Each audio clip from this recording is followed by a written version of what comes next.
ओम शांति।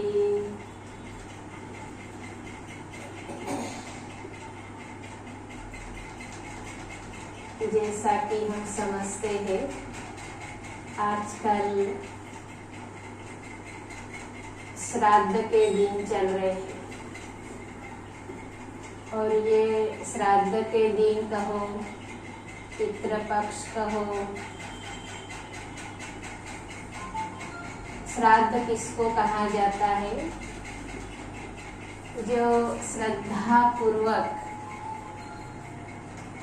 मनाया जाता है अपने पितरों के खातिर, अर्थात हमारे जो पूर्वज हैं उन पूर्वजों की कृतज्ञता मानने के लिए, उनके सम्मान में हम लोग ये पितृपक्ष अर्थात श्राद्ध मनाते हैं। पर एक बात ये भी है, क्यों मनाते हैं, किस लिए मनाते हैं और ये प्रथा कब से शुरू हुई, कैसे शुरू हुई? ये एक पौराणिक प्रथा है। इस कथा को जानने से हम लोगों को समझ में आएगा कि हम लोग श्राद्ध क्यों मनाते हैं। तो ये कथा कहाँ से शुरू हुई थी? जैसे कि हम सभी जानते हैं, महाभारत का युद्ध हुआ था और महाभारत के युद्ध के अंदर एक महावीर योद्धा था और उस महावीर योद्धा को हम सभी जानते हैं, जिनका नाम कर्ण था। और कर्ण की कहानी अर्थात कथा हम सभी जानते हैं, हम उन बातों में नहीं जाएंगे। लेकिन कर्ण जब युद्ध में मारा जाता है अर्थात वीर गति को प्राप्त होता है और जब उनकी मृत्यु हुई तो कर्ण स्वर्गलोक जाता है। तो स्वर्गलोक जाने के बाद उनको वहां पर वैकुंठ में भोजन परोसा गया और उस भोजन के अंदर हीरे, मोती, जवाहरात, जो रत्न थे वो परोसा गया और उन सभी हीरे रत्नों को देखकर कर्ण ने सभी देवताओं के राजा जो इंद्रदेव है उनको पूछा कि राजन, अन्य लोग जो है उन अन्य लोगों को जो परोसा गया हुआ भोजन है वो हमारी थाली में नहीं, हमको रत्न परोसे गए हैं और भोजन नहीं। तो इंद्रदेव जी ने कहा कि आप जब सृष्टि लोक पर थे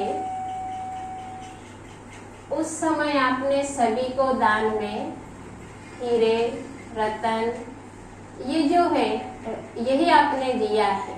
मतलब दान आप यही चीजों का किया करते थे, इसके लिए आपने जो दिया वही आपको प्राप्त हुआ है। फिर ये बात को सुन करके महावीर कर्ण को आश्चर्य लगा कि ये क्या बात हो गई। तो इसका उपाय उन्होंने पूछा कि अभी क्या कर सकते हैं, भोजन ग्रहण करना है, ये सारी चीजें तो भोजन में नहीं ले सकते, तो इसका क्या उपाय करना चाहिए। तो इंद्रदेव जी ने उनको उपाय बताया कि आपको 15 दिन के लिए भूलोक जाना होगा, अर्थात सृष्टि लोक पे वापस जाना होगा और वापस जाकर आप जन्म लेकर के आपके जो पूर्वज हैं, आपके पूर्वजों को भी आप भोजन अर्पण कर सकते हो और तब आपको जाकर के ये भोजन प्राप्त होगा। और इसके लिए कर्ण वापस आकर के 15 दिन के लिए भूलोक पे रहते हैं। और फिर जो उनके पितर थे अर्थात दादा परदादा जो भी उनके पूर्वज थे, उन सभी को उन्होंने क्या किया, तर्पण किया, भोजन खिलाया। ये जो यहाँ की चीजें होती है, ये सारी बातें कर क्रिया जो भी है वो श्रद्धा पूर्वक उन्होंने श्रद्धांजलि दिया। और तब वापस पूरी 16 दिन रह करके कर्ण वापस जाता है स्वर्गलोक। और इसके लिए इन्हीं की यादगारों में अर्थात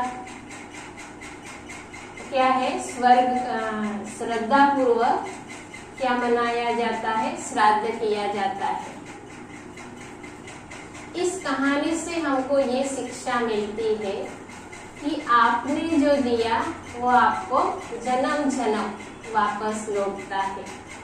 तो कहने का भाव है, जो पूर्वज हमारे गए हैं, चाहे दादा हो, दादी हो, नानी हो, जो भी कोई है, तो वो भी सभी आत्माएं थे, हम सभी भी आत्माएं हैं। तो आत्माओं को क्या चाहिए, सुख, शांति, प्यार, आनंद, ये सारी चीजों की हमको जरूरत होती है। तो श्राद्ध पक्ष में हम सभी अपने घरों में सुख भी चाहते हैं, शांति भी चाहते हैं, प्यार भी चाहते हैं। तो अगर हमको चाहिए तो हमको देना भी होगा, क्योंकि जो दिया जाता है वो मिलता है। और इसके लिए श्रद्धा पूर्वक, जैसे भौतिक चीजों, हम लोग ये जो श्राद्ध मनाते हैं, ये हम भौतिक चीजों में आ गए, क्योंकि हमको पुरातन से एक ही जैसे भौतिक शरीर है, इस भौतिक शरीर का ही हमको नॉलेज है। तो हम सब इन्हीं बातों में क्या है, चक्कर चलता रहता है। लेकिन वास्तविक रूप में अगर देखा गया तो हम सभी आत्माएं हैं। और आत्मा को वास्तविक रूप में क्या चाहिए, सुख चाहिए, शांति चाहिए, आनंद चाहिए, ज्ञान चाहिए।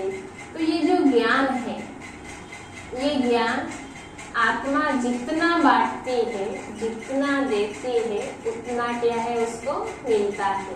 तो जो चाहिए वो बांटना चाहिए। हम लोग इन वस्तु, चीज, पदार्थों में हमारी बुद्धि क्या हो गई है, विस्तार में चली गई है। क्योंकि संसार के अंदर हम लोग अनेक कथाएं सुनते आए, कथाएं सुनी, कथाओं के साथ व्यथा सुनी। तो इन सभी बातों में हमारी बुद्धि भ्रमित हो जाती, और जिसके वजह से हम बाहरी रूप से ये क्रियाक्रम करते रहते हैं।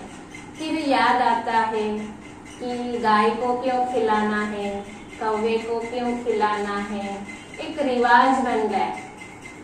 कौवे को बुलाओ, फिर गाय को खिलाओ, कुत्ते को खिलाओ, चींटियों को खिलाओ। तो ये क्या हो गई कि हमने अपने आप को एक भौतिक स्थूल शरीर के रूप में समझ लिया। इसके लिए हम भौतिक चीजों को संतुष्ट करते बैठे। लेकिन भौतिक चीजों से संतुष्टि नहीं होती है। अगर हम अपनेपन से, आत्मीयता से अगर श्रद्धा पूर्वक अगर श्राद्ध मनाते हैं और जीते जी, दूसरी बात यह है कि जीते जी हम सभी अगर जीते होते हुए जीते जी सभी को सुख देते हैं, प्यार देते हैं, तो जब जीते जी दिया गया है तो आत्मा चली जाने के बाद भी उसको वही चीजें प्राप्त होती है। तो ये सारी चीजें हमको जन्म जन्म प्राप्त हो, इसके लिए परमात्मा आकर हम सभी को यही नॉलेज देते हैं कि जैसे परमात्मा अविनाशी है, वैसे हम सभी आत्माएं भी अविनाशी है। और अविनाशी होने के कारण प्राप्ति के रूप में हमें जो चीजें मिलती है वो भी अविनाशी होती है। तो इसके लिए ये जो पुण्य है, ये सिर्फ एक जन्म के लिए नहीं है, ये अनेक जन्म जन्म के लिए ये पुण्य की प्राप्ति होती है। इसके लिए भोग की प्रथा है या फिर श्राद्ध खिलाने की प्रथा है कि जिनमें अनेक आत्मा जो हमारी जन्म जन्म साथ रही है वो सब आत्माएं इस भोग से तृप्त होती है। इन्हीं शब्दों के साथ हम सभी पूर्वजों को आह्वान करते हुए श्रद्धा पूर्वक उनको श्रद्धांजलि देते हैं या अपनी आंतरिक कृतज्ञता अर्पण करते हैं। अच्छा, ओम शांति।